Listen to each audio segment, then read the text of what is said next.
अब हम जब आवेश के बारे में पढ़ते हैं, किसी भी अणु में या किसी भी आयनिक यौगिक में जो आयन्स हैं, उन आयनों के विभक्त होने से जितने भी आयन बने, उन आयनों पर कितने आवेश हैं, उन्हें हम कैसे अलग अलग आवेशित परमाणु के रूप में दर्शा सकते हैं।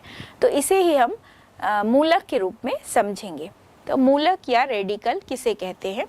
तो जितने भी आवेशित परमाणु हैं या आवेशित परमाणु जो है, साथ ही साथ पूरे जितने भी हम आयनिक यौगिक देखते हैं उसमें जब आयोनाइज होते हैं अलग अलग आयन्स, तो परमाणुओं के आवेशित समूह, तो यहाँ हम दो तरह से इसको कह सकते हैं, आवेशित परमाणु या फिर आवेशित परमाणु भी हो सकता है, या फिर परमाणुओं के आवेशित जो समूह हैं उसे भी हम क्या कहेंगे? मूलक। तो जैसा कि हमने देखा Na+ है, K+ है, Ca2+ है, तो ये एक एक तत्व के आयन्स हुए, तो ये एक अलग मूलक हो गए। यदि हम सल्फेट आयन की बात करते हैं तो SO4 2-, कार्बोनेट आयन की बात करते हैं तो CO3 2-। तो यहाँ हम देख रहे हैं कि जो परमाणुओं का समूह है या परमाणुओं का आवेशित समूह हो गया, क्योंकि इसमें सल्फर का, यदि हम सल्फेट लें तो सल्फर का 1 परमाणु और ऑक्सीजन के 4 परमाणु हैं और 2- चार्ज लगा है ऊपर। कार्बोनेट लेते हैं तो 1 कार्बन और 3 ऑक्सीजन है जिसमें भी 2- चार्ज लगा है, तो ये भी परमाणुओं का आवेशित समूह हो गया। तो इस तरह जो मूलक है वे सरल आयनों से भी बन सकते हैं और जटिल आयनों के भी हो सकते हैं। जटिल आयन का अर्थ है कि जिसमें एक ही तत्व ना होकर एक से अधिक तत्वों के परमाणु भी उसमें शामिल हो सकते हैं। तो मूलक जो है वो मुख्य रूप से 2 प्रकार के होंगे, धनावेशित मूलक और ऋणावेशित मूलक। तो प्रायः देखा गया है कि जो धनावेशित मूलक हैं वे क्षार से प्राप्त होते हैं। तो जब ये क्षार से प्राप्त होते हैं तो इन मूलकों को नाम दिया जाता है क्षारीय मूलक। दूसरी ओर यदि हम ऋण आवेश देखते हैं, यानी जितने भी ऋण आवेश है वो कहाँ से प्राप्त होते हैं? तो वे अम्ल से प्राप्त होते हैं। तो जितने भी ऋण आयन हैं वे हमें अम्ल से प्राप्त होते हैं और उसे अम्लीय मूलक कहा जाता है। तो जितने भी अम्लीय मूलक होते हैं उनमें ऋणावेश होगा और जितने भी क्षारीय मूलक होते हैं उस पर धनावेश होता है। अब हम कुछ उदाहरणों के माध्यम से मूलक को समझने का प्रयास करते हैं। सबसे पहले हम देखते हैं सोडियम हाइड्रोक्साइड। तो सोडियम हाइड्रोक्साइड को जब लिखा जाता है तो NaOH, जब ये विभाजित होता है तो Na+ और OH- है। Na+ और OH- यानी सोडियम आयन और हाइड्रोक्साइड आयन। तो यहाँ पर हम देख रहे हैं कि जो मूलक है, धन आवेशित जो मूलक है, ये कहाँ से प्राप्त हुआ? क्षार से प्राप्त हुआ। तो इसलिए Na+ जो है वो क्षारीय मूलक होगा। दूसरा हम देख रहे हैं NH4OH, अमोनियम हाइड्रोक्साइड, यह भी एक क्षार है। जब यह आयनीकृत होता है तो NH4+ यानी अमोनियम आयन धन OH- यानी हाइड्रोक्साइड आयन के रूप में यह आयनाइज हो रहा है। तो अमोनियम आयन जो है, चूंकि यह क्षार से प्राप्त हुआ तो यह हो जाएगा क्षारीय मूलक। CaOH यानी कैल्शियम हाइड्रोक्साइड, तो जब यह आयनीकृत होता है तो Ca2+ OH-, तो Ca2+ कैल्शियम आयन है और OH- जो है वो हाइड्रोक्साइड आयन होता है। तो कैल्शियम आयन जो है वो यहाँ क्षार से प्राप्त हुआ, तो कैल्शियम हाइड्रोक्साइड, तो कैल्शियम आयन क्षार से प्राप्त हो रहा है यानी कैल्शियम 2+ के रूप में यह एक मूलक हो गया, यानी क्षारीय मूलक हो गया। और चूंकि यहाँ पर 2OH- है यानी हाइड्रोक्साइड आयन बना। जितने भी तीनों उदाहरण हमने देखा इसमें ये तीनों ही क्षार हैं, NaOH, NH4OH, CaOH, ये तीनों ही क्षार हैं और तीनों ही क्षार के आयनीकृत होने से जो धन आयन मिला है उसे हम क्षारीय मूलक कहते हैं। तो इसमें क्षारीय मूलक Na+, NH4+ और Ca2+ होता है। जैसा कि हमने देखा अम्लीय मूलक हमें अम्ल से प्राप्त होते हैं। तो कुछ हम अम्लों के उदाहरण लेंगे, जैसे हाइड्रोक्लोरिक अम्ल HCl। तो HCl जब आयनीकृत होता है तो H+ और Cl- में आयनीकृत हुआ, तो H+ + Cl-। तो जो Cl- है वह यहाँ पर अम्लीय मूलक होगा जिसे हम क्लोराइड कहते हैं। HNO3, इसमें H+ है और NO3- है, नाइट्रेट आयन। जो नाइट्रेट आयन है वो यहाँ पर अम्ल से प्राप्त हुआ जिसे हम अम्लीय मूलक कहते हैं। H2SO4 यानी सल्फ्यूरिक अम्ल, ये जब आयनीकृत होगा तो 2H प्लस SO4 2- के रूप में हुआ। तो ये जो SO4 2- है, ये चूंकि अम्ल से प्राप्त हुआ तो ये सल्फेट आयन जो है वह अम्लीय मूलक होता है। तो जितने भी अम्लीय मूलक होते हैं प्रायः वे अम्ल से ही प्राप्त होते हैं। यहाँ पर जो हमने उदाहरण देखा अम्लों के आधार पर, तो जैसे HCl से जो अम्लीय मूलक प्राप्त हुआ Cl-, HNO3 से अम्लीय मूलक प्राप्त हुआ नाइट्रेट आयन NO3-, सल्फ्यूरिक अम्ल से सल्फेट आयन प्राप्त हुआ अम्लीय मूलक SO4 2-। यहाँ पर हमने मूलकों के बारे में समझा। जब हम अम्लीय मूलक और क्षारीय मूलक को समझते हैं तो इनके ऊपर उपस्थित जो आवेश है वे भी हमें पता होना चाहिए, क्योंकि जब तक हम इन बहुपरमाणुक आयनों का जो आवेश है उसे नहीं पहचानेंगे तब तक हम सूत्र नहीं बना पाएंगे। किस तरह से हम बहुपरमाणुक आयन वाले यौगिकों का सूत्र लिखते हैं, उसके लिए हमें विभिन्न जो एक संयोजी आयन, द्विसंयोजी आयन या बहुसंयोजी आयन है उनके ऊपर कितनी कितनी संयोजकता है, कितने कितने आवेश है, उसे हमें जानना बहुत आवश्यक है। अब हम बहुपरमाणुक आयन वाले जो यौगिक होते हैं उनके रासायनिक सूत्रों को कैसे या किस विधि से लिख सकते हैं इसे समझते हैं। तो जो भी बहुपरमाणुक आयन वाले यौगिक होते हैं, जितने भी यौगिक ये बहुपरमाणुक आयन्स बनाते हैं, उसे समझाने के लिए वैज्ञानिकों ने एक विधि दी जिसे क्रिस क्रॉस मेथड या आड़ा तिरछा पद्धति कहते हैं। और इस आड़ा तिरछा पद्धति के आधार पर हम उसकी संयोजकता को लेते हुए उसके सूत्र को आसानी से लिख सकते हैं। लेकिन इसके लिए हमें प्रत्येक बहुपरमाणुक आयन पर कितने आवेश हैं, कितने धनावेश हैं या कितने ऋणावेश हैं, उसे हमें समझना पड़ेगा। तो सबसे पहले हम लेते हैं अमोनियम कार्बोनेट का उदाहरण। तो इस पूरे क्रिस क्रॉस मेथड या आड़ा तिरछा पद्धति में ये बेसिक हमें समझना पड़ेगा कि प्रत्येक जो धन आयन है या प्रत्येक जो ऋण आयन है उस पर कितने आवेश हैं, कितनी संयोजकता है उसके ऊपर। तो यदि हम दो आयन्स बनाते हैं तो पहला आयन हमेशा धनायन होता है और दूसरा जो है वो ऋणायन होता है।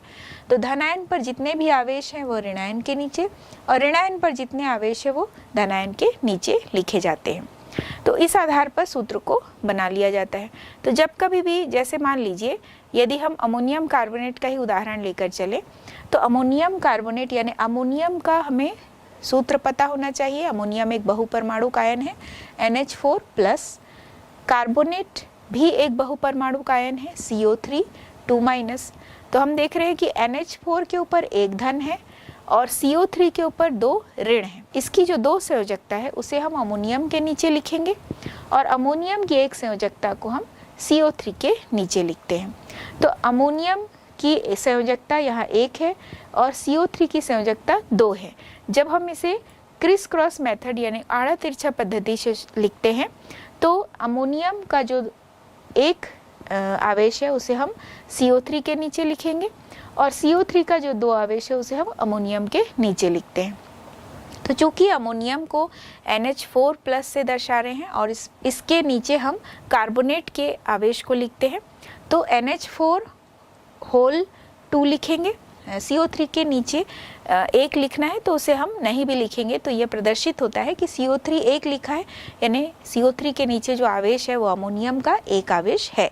इसे हम नहीं भी लिखेंगे तो भी हमें समझना है कि उसके नीचे एक आवेश है। तो अमोनियम NH4 होल 2 और CO3, तो ये अमोनियम कार्बोनेट का सूत्र होगा NH4 होल 2 CO3। ऐसे ही हम अलग अलग जितने भी बहुपरमाणुक आयन से बनने वाले यौगिक है उसे समझेंगे। अब हम अगला उदाहरण लेते हैं सोडियम नाइट्रेट की।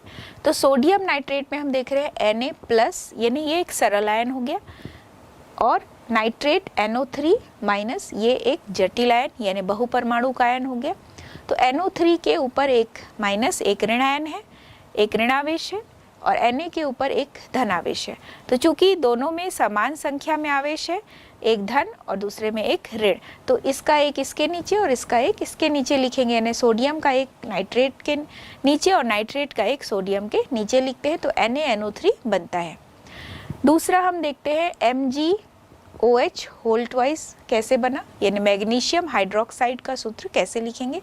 तो मैग्नीशियम पर 2 धन आवेश है और हाइड्रोक्साइड पर 1 ऋणावेश होता है। हाइड्रोक्साइड आयन पर, हाइड्रोक्साइड आयन एक बहुपरमाणुक आयन है।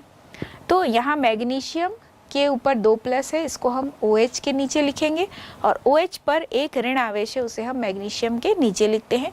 तो MgOH होल ट्वाइस, तो मैग्नीशियम और OH होल ट्वाइस हो गया। तो यहाँ पर हम मैग्नीशियम हाइड्रोक्साइड लिखते हैं MgOH होल ट्वाइस।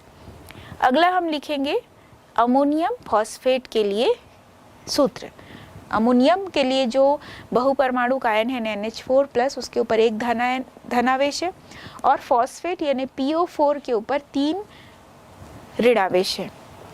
तो यह भी एक बहुपरमाणुक आयन से बनने वाले यौगिक के बारे में हम पढ़ने जा रहे हैं। तो अमोनियम 1 धन और फॉस्फेट पे 3 ऋण।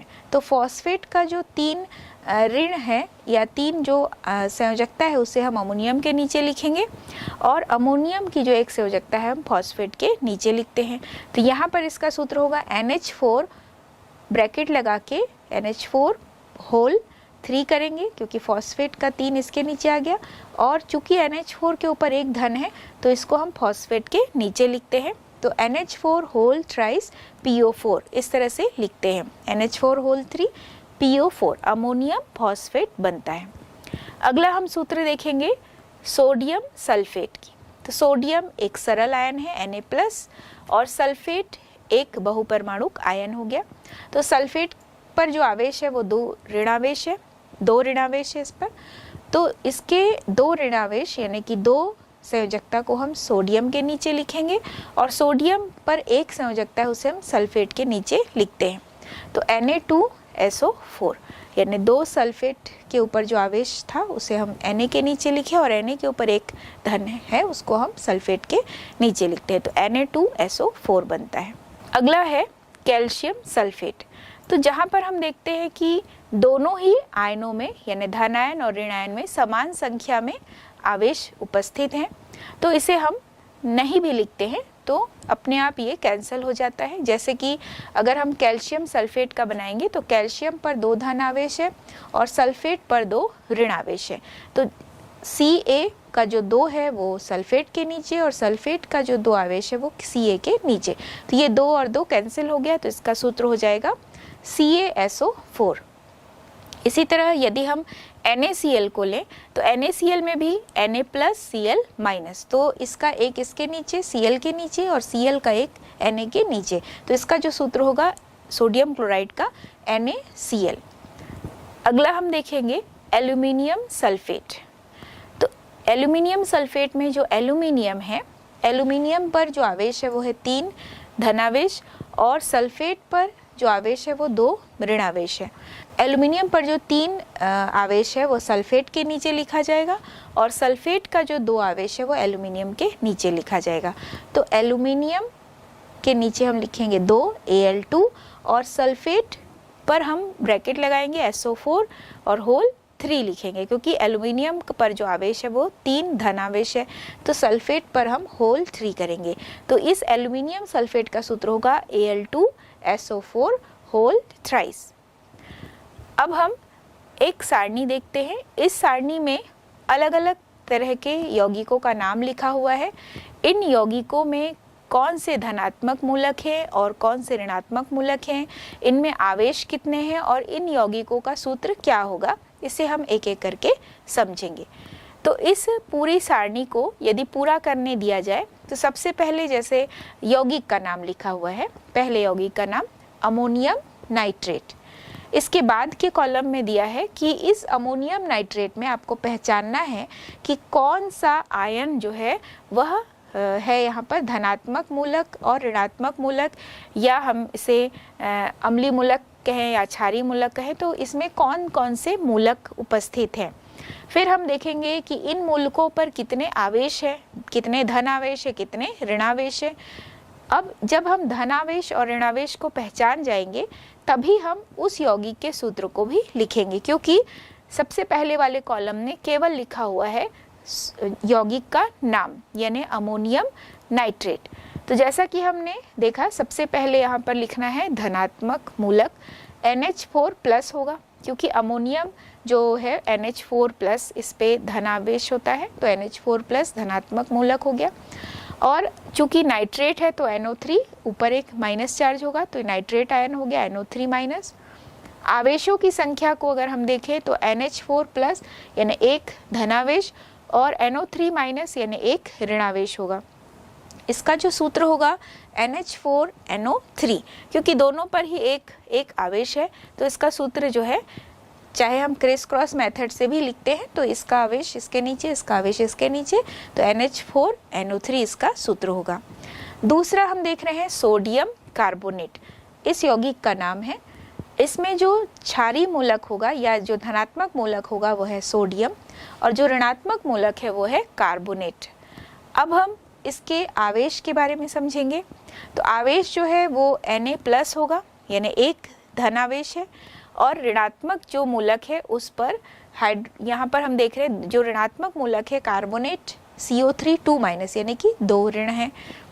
जब हम सूत्र लिखेंगे तो कैसे होगा, सोडियम के नीचे कार्बोनेट के आवेश को लिखेंगे और कार्बोनेट के नीचे सोडियम का, तो जो इसका सूत्र प्राप्त होगा Na2CO3। CO3 का जो 2 आवेश है वो Na के नीचे लिखा जाएगा, और Na का जो आवेश है वो CO3 के नीचे लिखा जाता है। अगला हम देख रहे हैं यौगिक का नाम अमोनियम हाइड्रोक्साइड।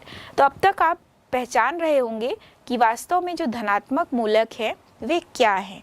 तो NH4+ यानी अमोनियम मूलक, तो NH4+ यहाँ धनात्मक मूलक हो गया, और हाइड्रोक्साइड यानी OH- एक ऋणात्मक मूलक हो गया।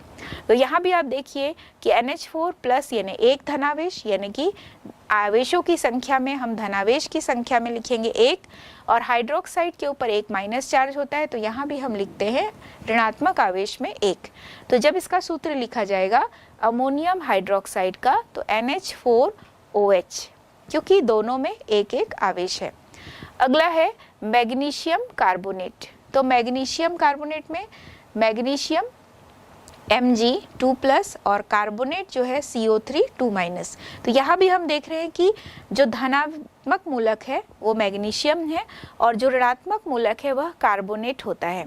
तो मैग्नीशियम के ऊपर 2+ और कार्बोनेट के ऊपर 2- चार्ज है, तो दोनों में समान लेकिन विपरीत आवेश है। तो यहाँ भी हम देखेंगे कि 2 जो है एक दूसरे को कैंसिल कर देगा, और मैग्नीशियम कार्बोनेट इसका सूत्र होगा। तो हम मैग्नीशियम के नीचे कार्बोनेट का आवेश लिखें और कार्बोनेट के नीचे मैग्नीशियम का आवेश लिखें, तो ये दोनों जो है एक दूसरे को कैंसिल कर देते हैं। इसके बाद हम लिखते हैं आयरन फॉस्फेट। आयरन फॉस्फेट यानी आयरन पर जो आवेश है वो Fe2+ है। तो यहाँ पर Fe2+ जो है वो एक धनात्मक मूलक हो गया, और जो फॉस्फेट है PO4 3- यानी कि फॉस्फेट आयन जो है वह ऋणात्मक मूलक होता है, यानी हम इसके आवेश को -3 लिखते हैं। तो यहाँ पर हम देख रहे हैं कि जो आवेशों की संख्या की गिनती हुई है, तो आयरन पर 2 धनावेश यानी धनात्मक जो आवेश होगा वो 2 होगा, और जो फॉस्फेट है उस पर 3 ऋणावेश है। तो अब हम इसे सूत्र के रूप में कैसे लिखेंगे, तो जब हम आयरन के 2 आवेश को फॉस्फेट के नीचे लिखें और फॉस्फेट के 3 आवेश को आयरन के नीचे लिखें, तो इसका जो सूत्र होगा Fe3PO4 क्योंकि PO4 का 3 जो ऋण आवेश है यानी 3 जो आवेश है वो आयरन के नीचे, और आयरन का जो 2 आवेश है वो फॉस्फेट के नीचे लिखा गया।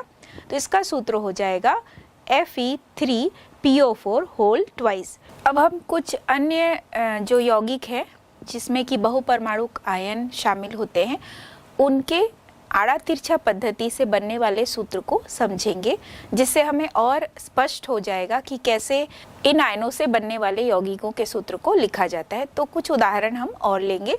सबसे पहले हम लेते हैं अमोनियम क्लोराइड। तो इस पर भी जो 2 आयन्स है NH4+ और Cl- दोनों में एक धन और दूसरे Cl में भी एक ऋण है, तो ये दोनों भी एक इसके नीचे और अमोनियम का एक क्लोराइड के नीचे लिखा गया। तो इसका सूत्र होगा NH4Cl। अगला है कैल्शियम हाइड्रोक्साइड। तो कैल्शियम पे 2 धन होता है और हाइड्रोक्साइड पर एक ऋण होता है।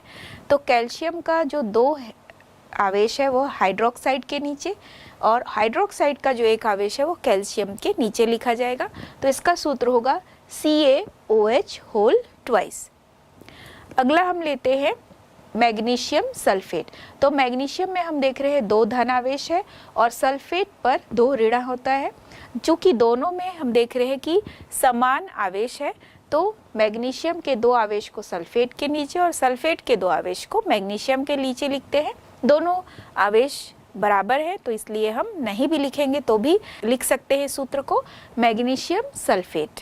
क्योंकि मैग्नीशियम सल्फेट लिखे तो यह स्पष्ट होता है कि मैग्नीशियम पर 2 धन आवेश है और सल्फेट पर 2 ऋण आवेश होता है। अगला हम देखते हैं अमोनियम सल्फेट।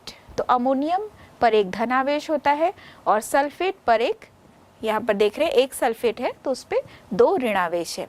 तो सल्फेट के 2 आवेश को अमोनियम के नीचे लिखेंगे और अमोनियम के 1 आवेश को सल्फेट के नीचे लिखते हैं। तो अमोनियम सल्फेट का जो सूत्र होगा NH4 होल ट्वाइस SO4। तो चूंकि सल्फेट का जो 2 आवेश है वो अमोनियम के नीचे लिखा गया। अगला है कैल्शियम फॉस्फेट। तो कैल्शियम पर जो आवेश होता है 2 धन आवेश होता है और फॉस्फेट पर जो आवेश है वह 3 ऋण आवेश का है। तो कैल्शियम पर हम देख रहे हैं कि कैल्शियम के 2 आवेश को हम फॉस्फेट के नीचे लिख दिए और फॉस्फेट के 3 आवेश को कैल्शियम के नीचे लिख दिए। तो Ca3 और PO4 होल ट्वाइस होगा, क्योंकि फॉस्फेट के 3 आवेश को कैल्शियम के नीचे लिखा गया और कैल्शियम के 2 आवेश को फॉस्फेट के नीचे लिखा गया। तो इसलिए इसका सूत्र होगा Ca3PO4 होल ट्वाइस। तो कैल्शियम फॉस्फेट का जो सूत्र है Ca3PO4 होल ट्वाइस होता है। तो इस तरह से हमने क्रिस क्रॉस मेथड या आड़ा तिरछा पद्धति के माध्यम से बहुपरमाणुक आयनों से बनने वाले विभिन्न यौगिकों के सूत्र को बहुत अच्छी तरह अलग अलग उदाहरणों से समझा। आइए अब हम मोल संकल्पना के बारे में पढ़ेंगे। मोल की शुरुआत या मोल शब्द की जो उत्पत्ति है वो कहाँ से हुई और क्यों हुई, इसकी जो कहानी है वो बहुत ही रोचक है। और मोल शब्द जो है वो कितना उपयोगी है किसी भी रासायनिक अभिक्रिया के लिए या रासायनिक अभिक्रियाओं से संबंधित है या नहीं है, इन सब बातों को समझने के लिए हमें मोल के कॉन्सेप्ट को समझना बहुत ज़रूरी है। जब 1799 में ये पता चला कि तत्व जो है वो आपस में क्रिया करते हैं और एक निश्चित अनुपात में ही क्रिया करते हैं। पहले ये माना जाता था कि ये सारे तत्व जो आपस में क्रिया करते हैं ये भार के अनुसार एक निश्चित अनुपात में होते हैं। फिर इसके बाद गेलुसाक नामक वैज्ञानिक ने रासायनिक अभिक्रियाओं का अध्ययन किया, लेकिन गैसों की रासायनिक अभिक्रियाओं का अध्ययन किया। गेलुसाक ने ये देखा कि निश्चित ताप और दाब पर जो भी गैस होती हैं वो सदैव आयतन के अनुसार एक सरल अनुपात में ही क्रिया करती हैं, और इसे उन्होंने एक नियम के रूप में दिया जिसे गेलुसाक का नियम कहते हैं। बाद में डाल्टन नामक वैज्ञानिक ने परमाणु सिद्धांत के आधार पर भार की दृष्टि से जब कोई तत्व क्रिया करते हैं तो किस तरह से वो निश्चित अनुपात में क्रिया करते हैं, इसकी व्याख्या उन्होंने बहुत विस्तार से दिया। अब यहाँ पर एक प्रश्न आता है कि जैसे विभिन्न जो तत्व है जब आपस में क्रिया करके यौगिक बनाते हैं तो उनको जब हम काउंट करते हैं या उनके परमाणु अणु आयनों को किस तरीके से वो क्रिया करते हैं, कितनी संख्या में क्रिया करते हैं, किस तरह से उनको नापा जाए, इन सब प्रश्नों के जवाब में एक वैज्ञानिक आए। उन्होंने बताया कि उनके अनुसार किसी भी गैस के दिए हुए आयतन में कणों की संख्या जो है वो निश्चित होती है।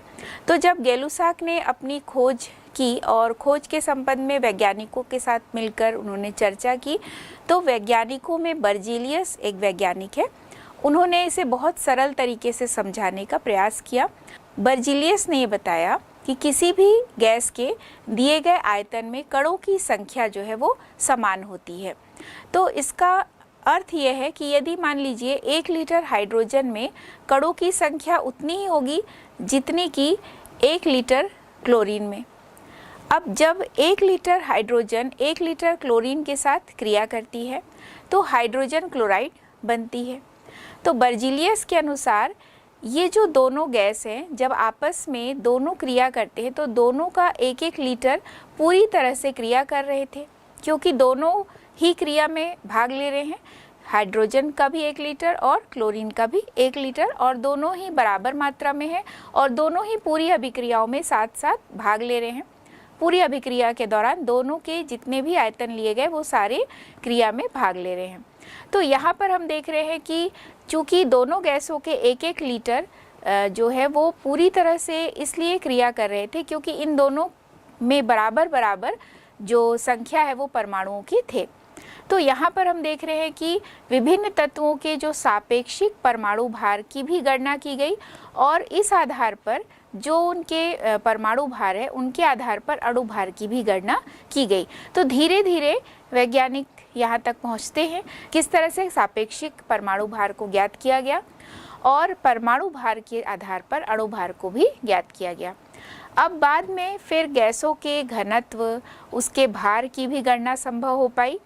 तो इस तरह से हमने देखा कि निरंतर अथक प्रयास के द्वारा वैज्ञानिक अलग अलग पदों तक पहुंच रहे हैं और वैज्ञानिकों के अलग अलग पदों तक पहुंचते पहुंचते ही अणु, परमाणु, आयनों की संख्या को गिनने के लिए किस तरीके से नए पद की उत्पत्ति हुई।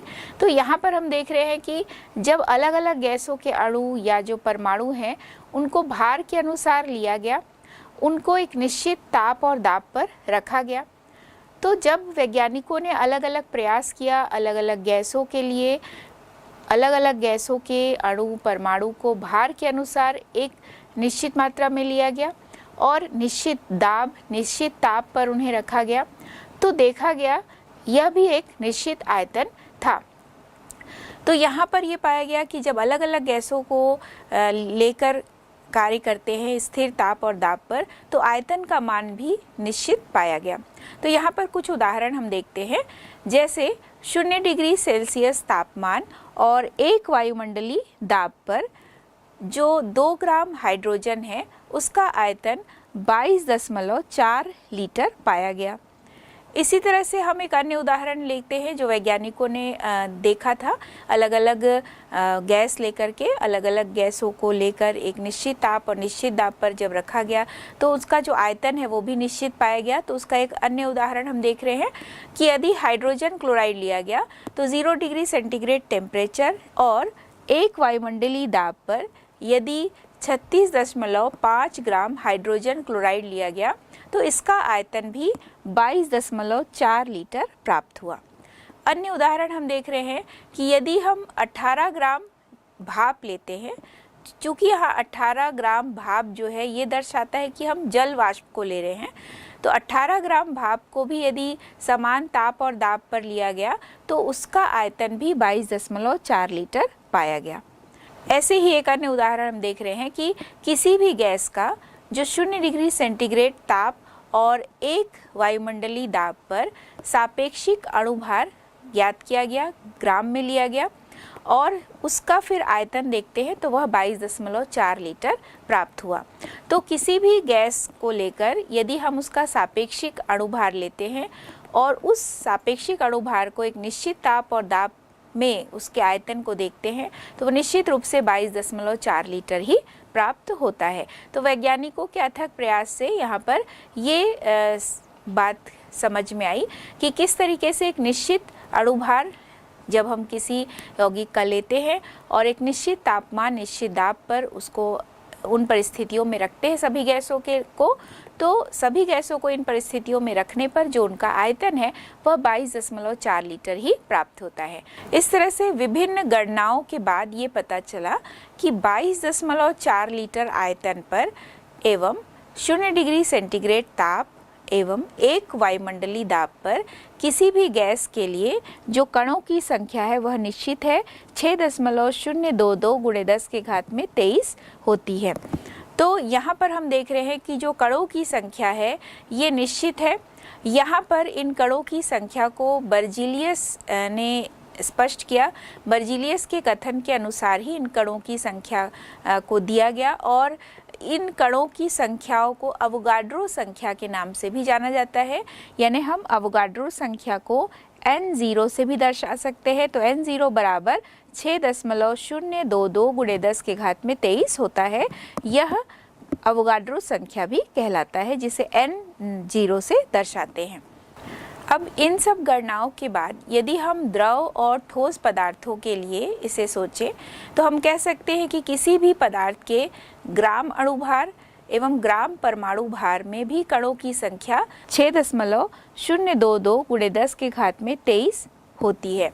तो यहाँ पर हम जब किसी ठोस या किसी द्रव के लिए देखते हैं तो उसके अणुभार या परमाणु भार के रूप में उस पदार्थ को उसके अणुभार या परमाणु भार के रूप में लेते हैं। इसके बाद सन 1896 में वैज्ञानिक विलहेल्म ओस्टवाल्ड ने अवोगाड्रो संख्या के लिए एक नया शब्द दिया, या हम कह सकते हैं कि एक नया शब्द उन्होंने प्रस्तावित किया जिसे मोल कहते हैं। यह जो मोल शब्द है इसका अर्थ होता है ढेर, या इसे हम इंग्लिश में हीप या पाइल भी कहते हैं। 1967 में जो मोल है इसे इकाई के रूप में स्वीकार कर लिया गया।